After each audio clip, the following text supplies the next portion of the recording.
the window is really open right now. Like we said earlier, 9 out of 10 brands in our research didn't have any presence in AI. What that extrapolates into is like most categories, there's still a lot of room to get there. And if you can get there early, you're in a good position.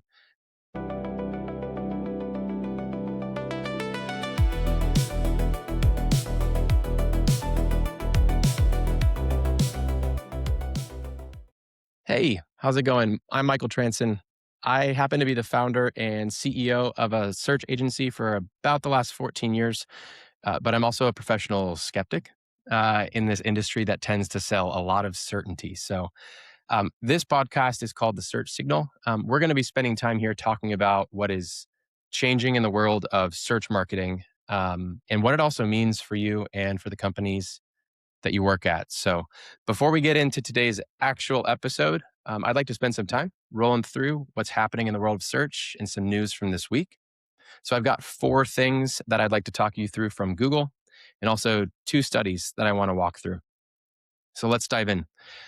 First, Google confirmed this week that there is a new toggle in Search Console that's going to let anybody opt out of showing up in either AI overviews or AI mode. And you were able to do that without actually touching your organic search results. So this is starting to roll out in the UK first. I believe the date is June 17th. But before you do decide to even flip that on, it's probably important to know what AI search is actually doing in terms of traffic for your business in your site. And most teams don't actually have a totally clear read on what's happening there yet. So in light of that, at the same time, Google also added impression data for the first time inside of Search Console for your pages that are actually showing up in AI generated responses. So, like I said, this is the first time we've actually had anything natively from Google on this. So, inside of GSC, if you have not pulled that yet, I would say before you turn that on, that switch, this is a really good place to start. Google also launched search profiles, and these are essentially dedicated pages inside of search for publishers and for creators who have built up a following on at least one of the major social media or video platforms, Facebook, TikTok. They pull your content into one location and then let people follow you into the discover section of search. And then they tie all of that information into the knowledge panels. So a new profile can even trigger a panel for someone who like has not had one as an individual before. So if you are running any kind of visibility program for executives or people at your company and podcasts, I'd definitely check whether you have people that qualify for this feature.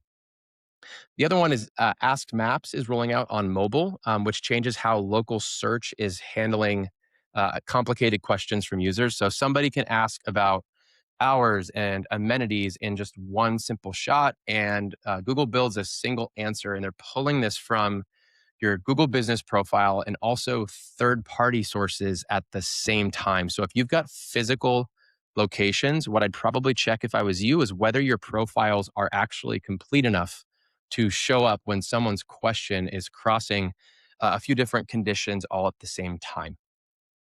On the research side, Rand Fishkin at SparkToro partnered with SimilarWeb to look at how US searchers are behaving on Google. And what they found was in the first few months of just this year, 2026, almost two-thirds of searches ended without a click. A couple of years ago, that number was closer to 6 in 10 ended without a click. And then a decade ago, it was under half. So what they also found was that when an AI overview shows up, which by our research is more than a fifth of searches right now, click through rate drops by more than half on top of that number.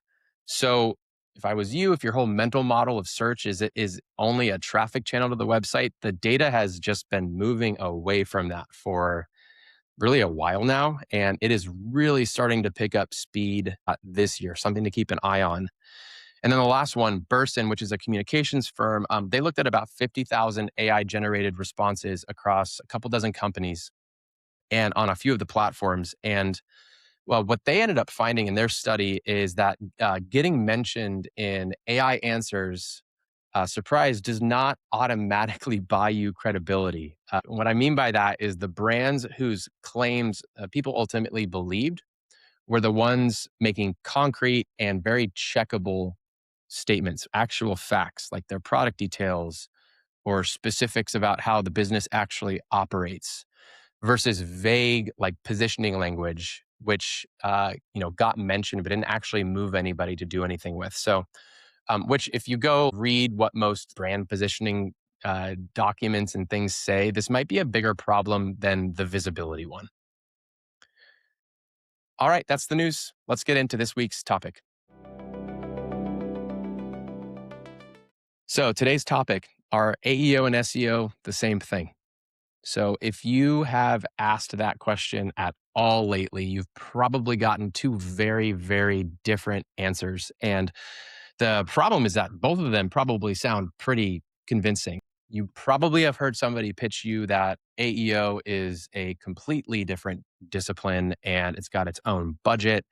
And you definitely need to go hire somebody else or hire another agency to take care of that. And then you've also had somebody else probably tell you it's just SEO with like a wrapper and a new name on it. And whatever you're paying for or whatever team you're working with probably already has it covered and you don't need to think any more about it than that. I personally don't think either of these is right. And so I want to spend today walking through from our perspective what the data says, and also talk about where maybe some of this confusion is coming from.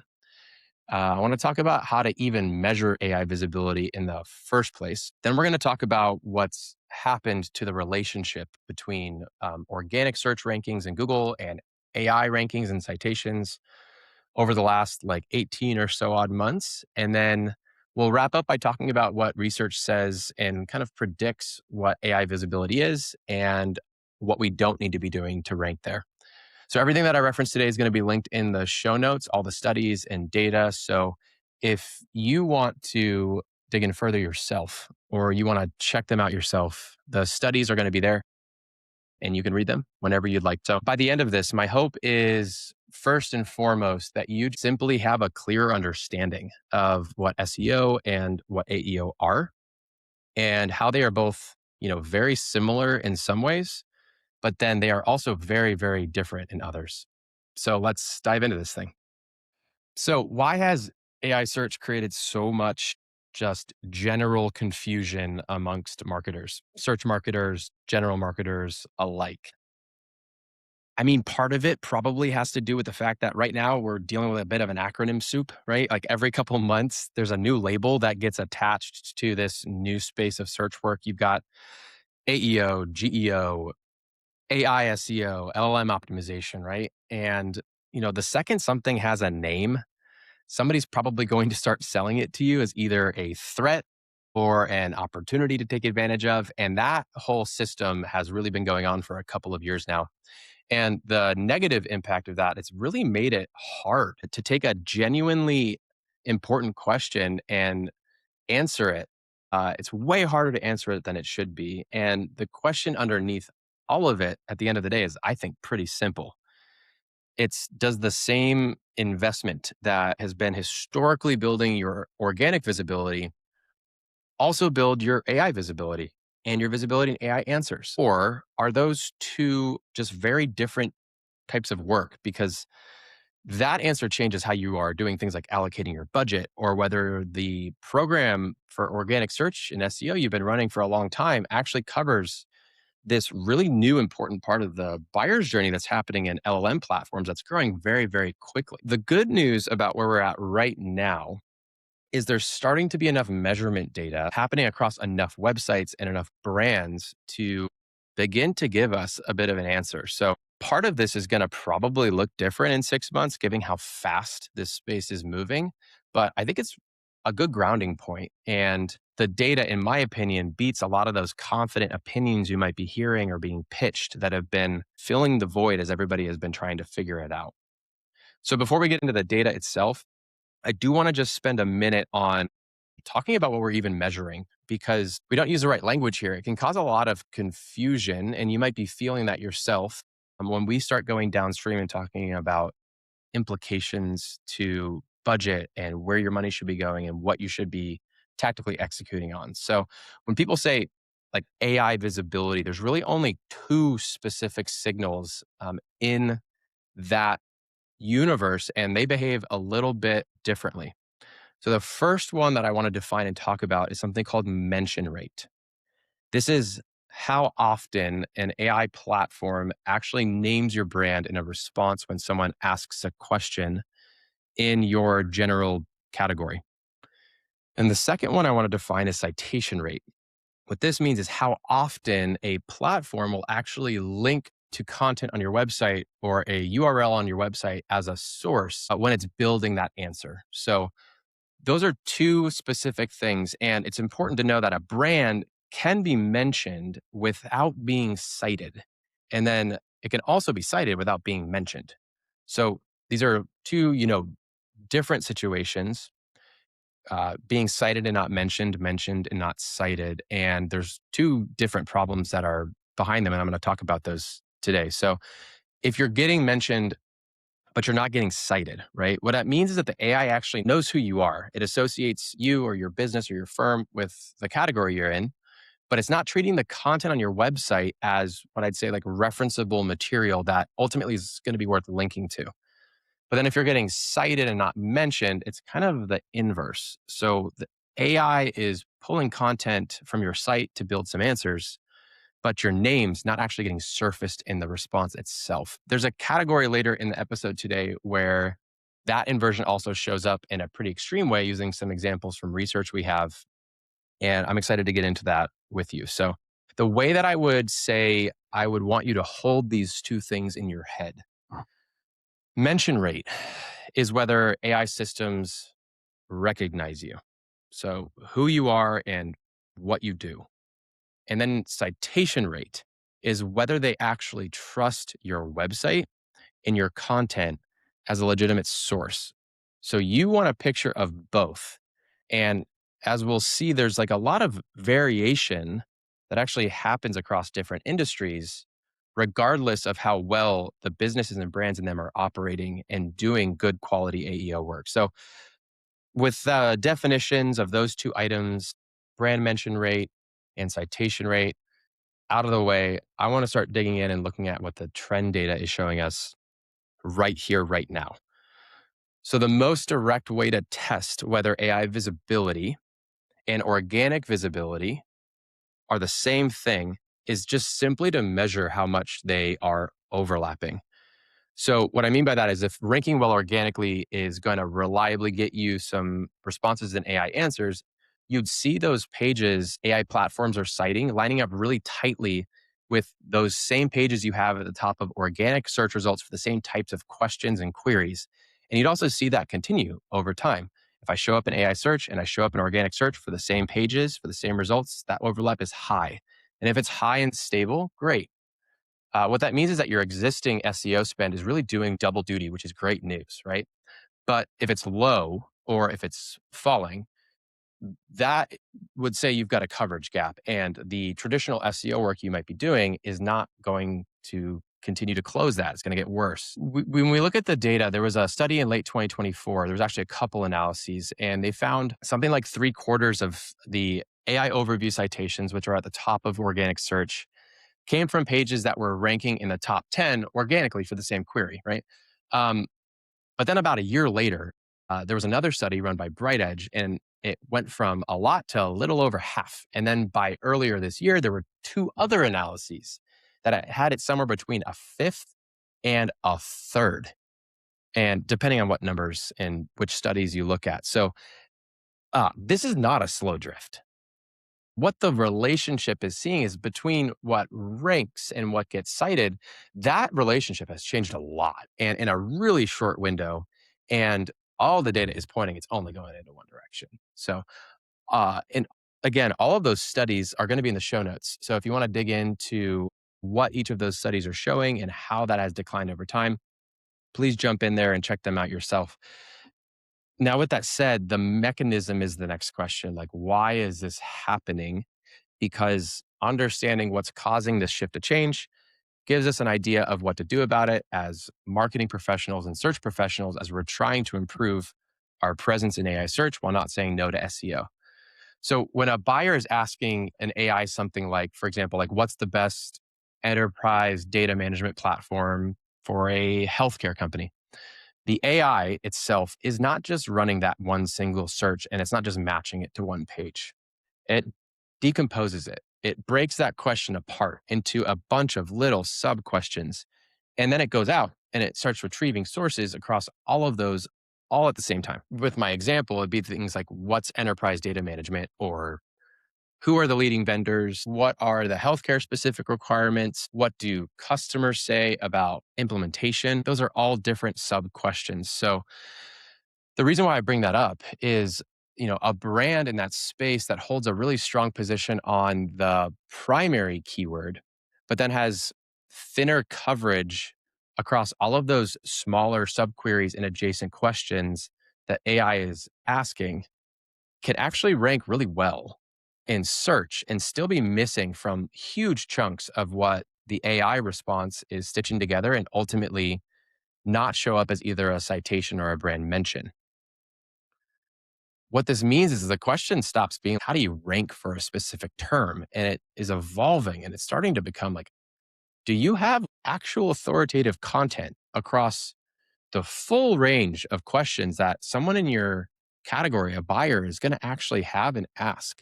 So, topic coverage depth, basically, instead of what has been historically just keyword targeting. So, if organic rankings don't actually reliably predict AI visibility, the question then just becomes like, well, what what does, right? What does predict AI visibility?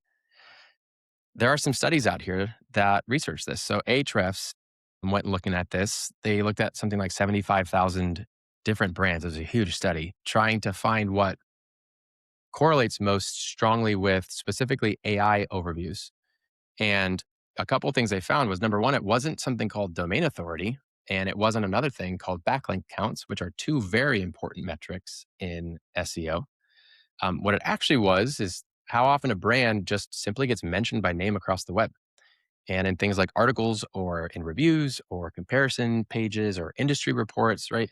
The brands that were getting named in other people's content, those are the ones that were showing up in AI search at way higher rates than brands that had really strong domain authority or really strong backlink profiles, but weren't. The top quartile, top 25% of brands by web mention were earning more than 10 times the amount of AI overview mentions of the next quartile down. So that is a huge compounding gap, and it suggests that the brands that are, investing into third-party content and they're doing it early and they're building are creating for themselves an advantage that's going to be, in my opinion, probably a lot harder to close later. So that signal I would call or define as branded web mentions. And let's be clear about what this is, because it's not backlinks. And when we're talking about how to deploy a program, that really doesn't matter when we're talking about doing it in practice. So a backlink is just simply another site linking to yours. If you've done SEO, you know what this is. But a branded web mention is, another site referencing you by name. And it doesn't matter whether or not there is a link attached. You could have an article on another site that just calls your company a leader in the category, or a review that names you, or maybe there's a comparison piece that includes you. um, your brand showing up alongside the topics that are, defining your category. That is what's actually important. And in content that you don't actually own, that's not on your website, that is on somebody else's website. So there's very structural reasons behind why this works this way. So search engines themselves, they rank pages by evaluating things like links and relevance signals of those links. And this is stuff the industry has been really working around and building programs around for SEO for a very long time, since I started in 2013, right? AI systems are doing something a lot different underneath. So they are building associations between things, brands, products, capabilities, or your concepts. And based on how those things show up together in all of the text that they've processed. So when your name keeps appearing, your brand keeps appearing next to topics that, matter to your buyers, right? And they're doing it in credible third-party content. The system is starting to actually learn that there's an association between your brand and those topics. So when you've got a really strong link profile, but your name is just like barely showing up in, we call it co-occurrence with the topics in your category, just out in the open web, right? That association is just not there for those AI systems to draw on. And it doesn't matter how strong your website is or how much link building that you've done in the past, those things don't matter. So the way I would connect it to humans, you imagine like trying to teach somebody who is reading all the time about your business, but has never heard of your company or what you do, why you're credible in the space. So the way you would do that is getting your name to show up all the time, over and over and over, and all the stuff that they are reading.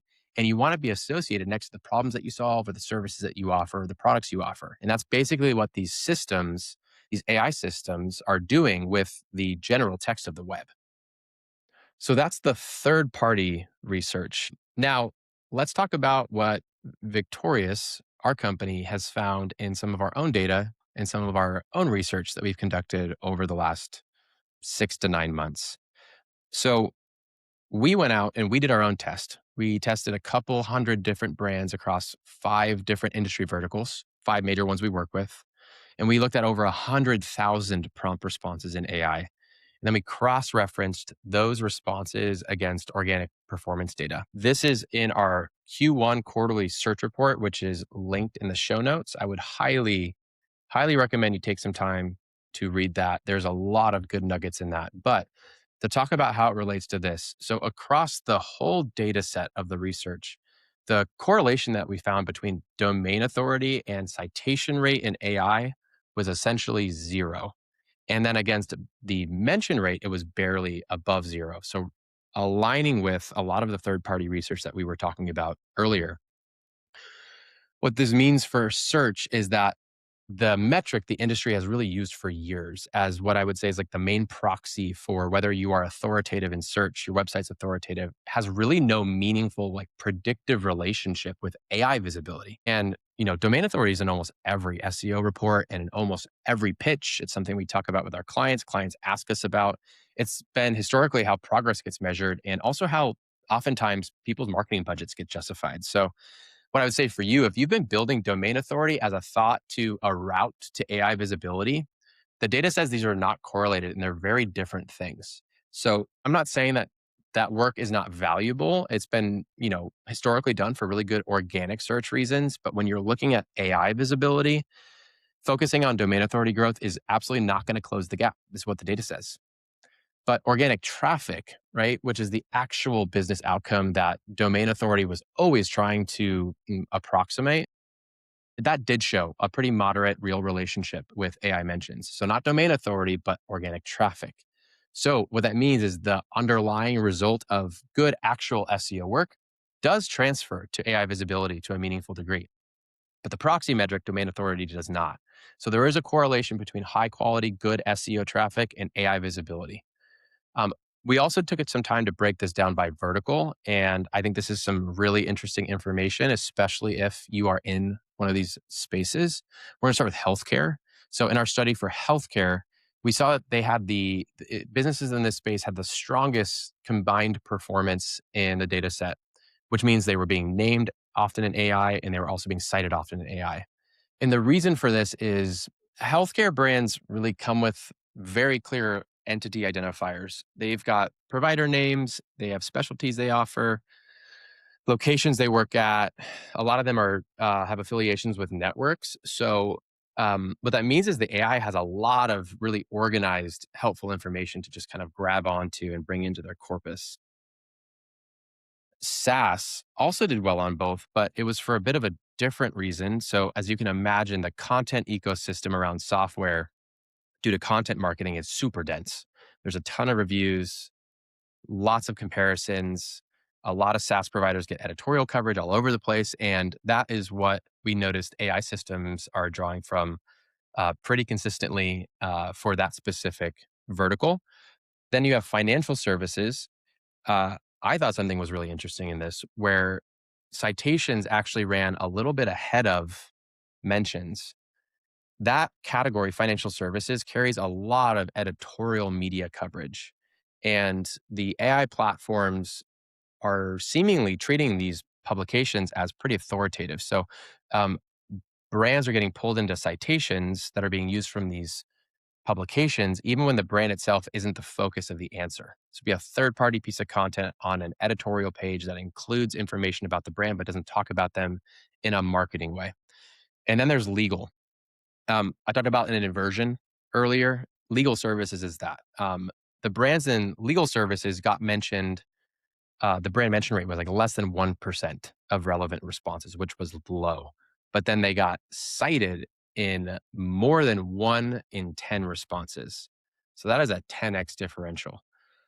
What that tells us is the platforms, AI platforms, are actively using a lot of legal content to build their answers.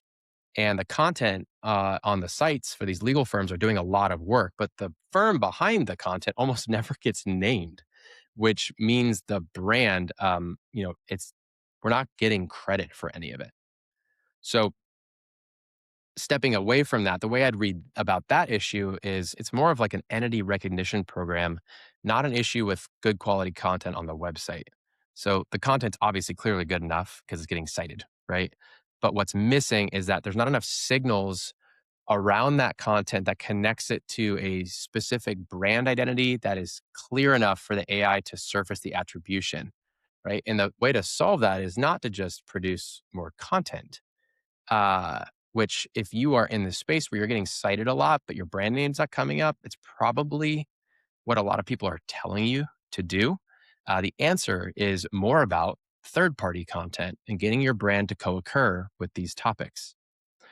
E-commerce showed the widest gap in actually the opposite direction. They're getting mentioned in almost 1 of 5 responses, and then they get cited in like maybe 1 of 20 or so.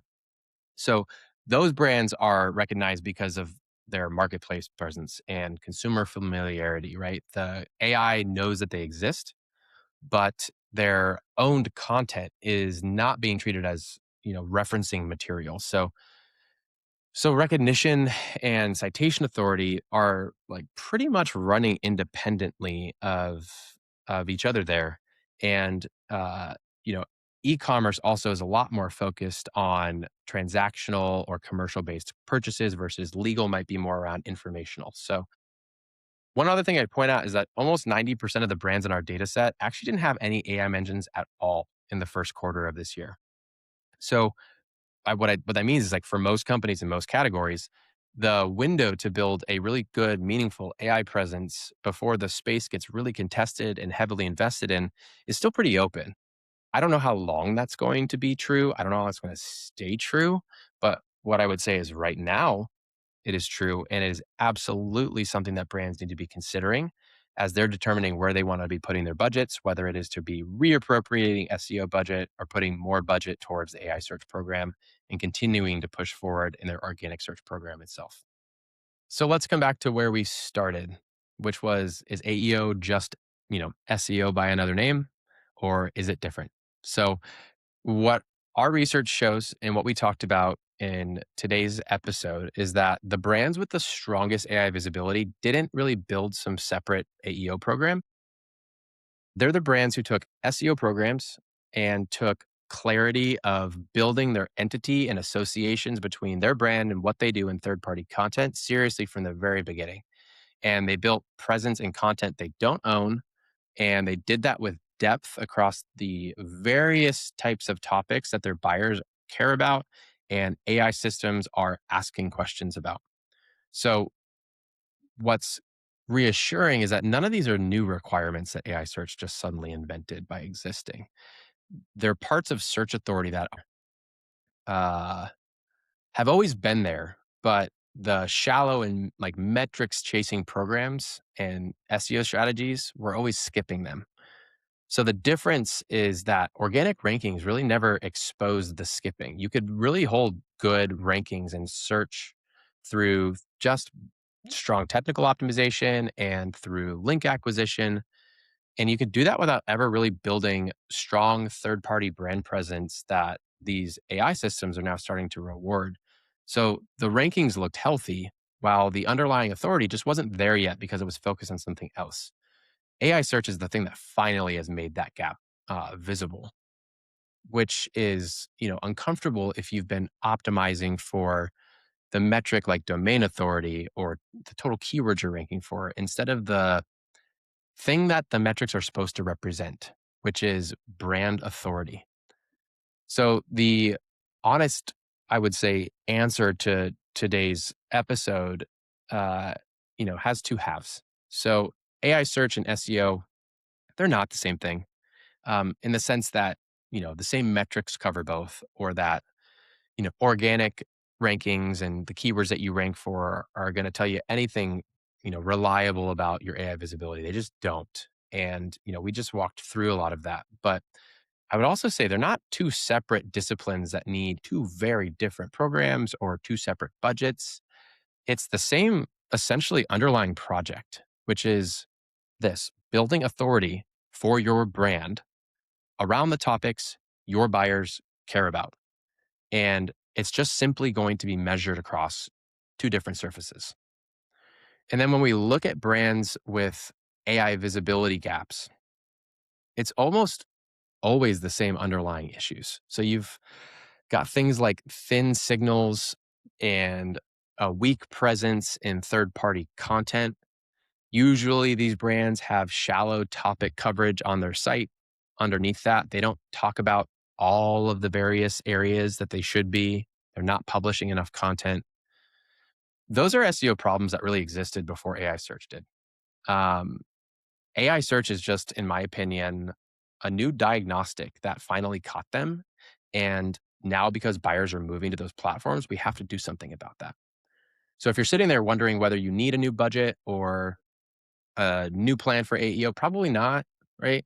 What I would do instead is just get an honest audit of whether the existing program and SEO strategy that you're executing on is building the things that it actually claims to be building, which should be around building brand authority.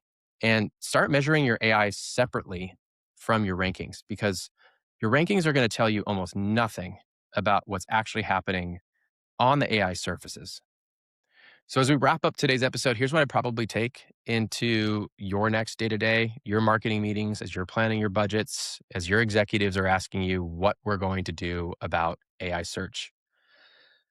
First, I'd stop using uh, old SEO metrics like domain authority or backlink counts as a proxy for doing work to gain more AI visibility. So the correlation that we talked about is essentially zero. So if your SEO reporting or your strategy is really leading with growing domain authority, it's just measuring something that has no predictive relationship to what's actually happening on the AI search surfaces. So I would say definitely keep doing SEO. It is a very profitable platform still and will continue to be. We just need to stop using that number to judge whether the program is building AI visibility itself. And the second thing I would focus on, I would be tracking brand mention rate, and I would be tracking citation rate. And I would also be tracking them separately from each other, because they're different indicators for what we're doing well and what we're not doing well. So again, cited but not mentioned means that AI is using the content on your site, but doesn't know it's yours or can't associate you with other relevant sites that have content that talk about you. Mentioned but not cited means that it knows you exist. It can see third party content, but it doesn't trust your content itself on the site as a reference, which is a content authority and content depth problem. And then third, I'd go and audit your third party presence. I'd just be figuring out, like, how often are we showing up? Like, how often is our name showing up next to category topics and content that we do not own? Do we have review sites? Are we getting editorial coverage? Are there comparison pieces that are mentioning us? Are there industry reports? Are there people talking about us, right? That is the strongest predictor in all of the research that we covered today. And there are a lot of programs that are not tracking it at all. I would say if you have not executed on a third party content strategy that's not necessarily related to just link building, you need to get on that. And the reason is because this fourth point, the window is really open right now. Like we said earlier, 9 out of 10 brands in our research didn't have any presence in AI. What that extrapolates into is, like, most categories, there's still a lot of room to get there. And if you can get there early, you're in a good position. There's a lot of compounding patterns in the Href study that we talked about that says early movers are building a gap. And that gap is going to get a lot harder to close the longer that you wait. So if it were me and I was responsible for running a marketing program at a company, I would be trying to get something in motion in the next 90 days, not wait until the end of the year or not wait until next year. If you got something out of today's episode and if it was interesting to you, go ahead and follow the show so the next one ends up finding you as we publish more. That's it for this week's episode of The Search Signal. It's great to see you, and we'll see you again next week.